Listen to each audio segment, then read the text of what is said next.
Good evening, ladies and gentlemen, and knife lovers everywhere. This is my Microtech Socom Elite Tanto, made in March 2012. And it is my first Microtech. It is new to me. I got it in a sale over on Blade Forums. My first Microtech, and if there is any justice in the universe, it is my first of many Microtechs, because this is a really cool knife. Not only my first Microtech, but it is my first S35VN blade.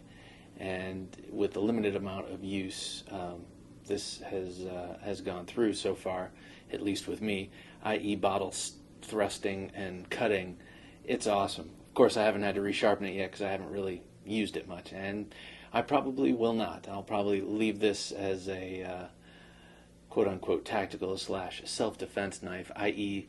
a pocket trophy that I just carry around with me and leave in my pocket when I have real cutting tasks, when I pull out my Delica or something else. But that's how I am. That's the kind of collector I am. I have a lot of knives that don't see much use, and then a small group of knives that get all the use, and this is not one of them. But I am very, very happy to have it in the family, and hope to pass it on to my grandsons and daughters.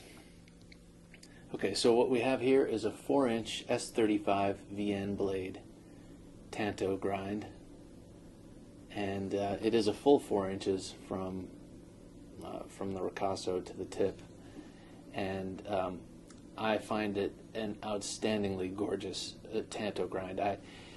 I kind of go hot and cold with Tantos, and lately I've been kind of cold on them until I started looking at these, and to me this is just a spectacularly beautiful Tanto design. Let's start from the back. It's got a tiny, tiny bit of belly. If you put it on its edge and look down the blade this way, you can see it's got a slight swell, which means it's going to be a great slasher and slicer. It's got a very thin and acute yet stout flat grind here, and you can see how thick the blade is for most of the length of the blade. Very nice.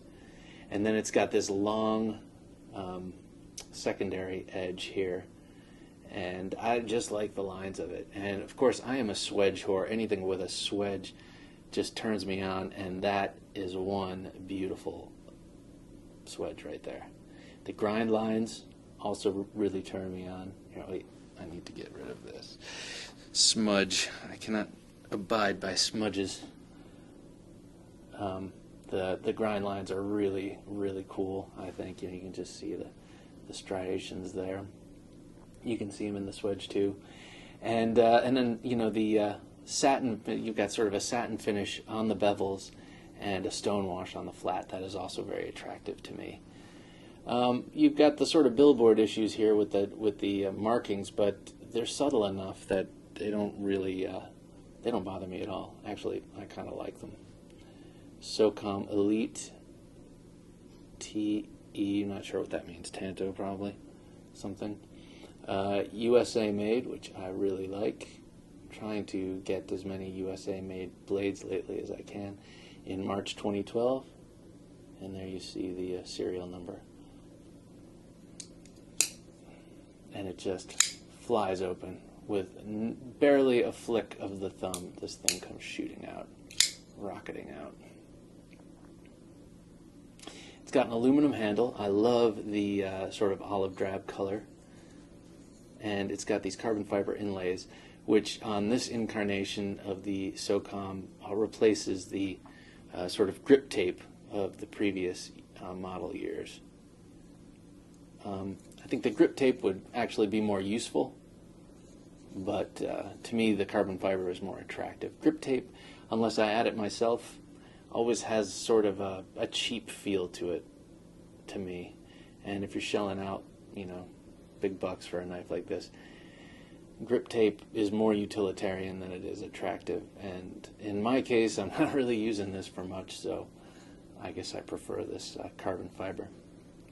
You've got these proprietary You got the proprietary pivot screw and these body screws, which kind of remind me of alien faces. Not that I've seen any aliens yet. It's got this big, nice thumb stud deployment system. Thumb studs, big ones. I like them a lot. They're terraced and they're very broad. And then you have a nice run of jimping that's very effective, very grippy on the thumb ramp, and then also a little bit down here on this forward choil. And you've got this groove for your forefinger to sort of nestle into, and then also it allows for a little bit easier access to this liner lock. And this is one of those halfway liner locks. This does not have any steel liners in it. It's just aluminum, keeps it very light, but it does have this liner lock which anchors about halfway down. So you can see that, yeah, in the aluminum there. So it's a nice way of keeping it light. And oh, speaking of jimping, you got more in the back, which is very nice, especially if you're going to hold it in reverse grip, which feels quite comfortable. Can't really cap it with your thumb, which I like to do, especially if I'm actually stabbing into something. But I mean, you can, but it's uncomfortable there. And then it features a really cool hardened glass breaker here. Now here's one little knock. This glass breaker, and I've read this elsewhere, is sort of notoriously loose. Not loose that it's going to fall out, but just not fit very well in that hole so that it rattles around. And if you shake it or tap it, you can hear it rattle. And that annoys ever so slightly, but it's not bad. And then you have a lanyard hole here, which I don't know about a lanyard on this. I think they look kind of goofy, but I'm kind of I only really like lanyards on small EDCs. Here you've got this open construction in the back, lightens it up a little bit. But I'll tell you what, this thing is quite blade heavy. I was surprised when I first got this how light the overall package was, and then I was surprised when I flipped it out how the weight of the blade almost pulled the whole thing out of my hand, because I wasn't expecting to have to maintain a solid grip. It really flies out, and then you feel the weight difference between the handle and the blade right away. But it is pretty much balanced just forward of this non-reversible pocket clip. Kind of a buzzkill that you can't move the pocket clip, but I understand. I'm sure it has to do with anchoring it. I guess you don't want to anchor it straight in aluminum here without any steel backing, and I'm assuming there's, well, maybe not. It looks like it's going right into aluminum on this side. So anyway, it would be nice to have the clip reversible. I prefer tip up, but it's not an option. It does ride pretty low in your pocket, so that's a good consolation. These big thumb studs act as blade stops. Whoops, sorry. And then you have this odd little run of jimping on that portion of the blade, which, strangely enough, I find quite useful, because I find the most comfortable grip for this knife, I'm going to back this up a little bit, the most comfortable grip for this knife is actually with my thumb on the back of the blade in this sort of Filipino grip. And I find my thumb seeking purchase and, I don't know, security and comfort right here on that little run of jimping. I kind of pull back, and it creates tension between my thumb and my forefinger, and it really feels like it anchors my thumb in there. Is that not a beautiful looking Tanto? That is just such an attractive blade shape to me. And call me crazy, but I love this too, this angle here. I don't know why, it just turns me on. And I guess that's sort of a sharpening choil. The edge comes right up to the edge of that little notch, but the notch that makes, I don't know, makes for an even more attractive package. Beautiful knife. Let me show you some other Tantos that you can compare this to. Let's see, we've got the Emerson CQC7. By comparison, a much more blunt design, I guess. I think it's less elegant, no less effective, and no less beautiful to me, but much less elegant, I think. It's just my personal aesthetic. You've got, as you know, I love Emerson's.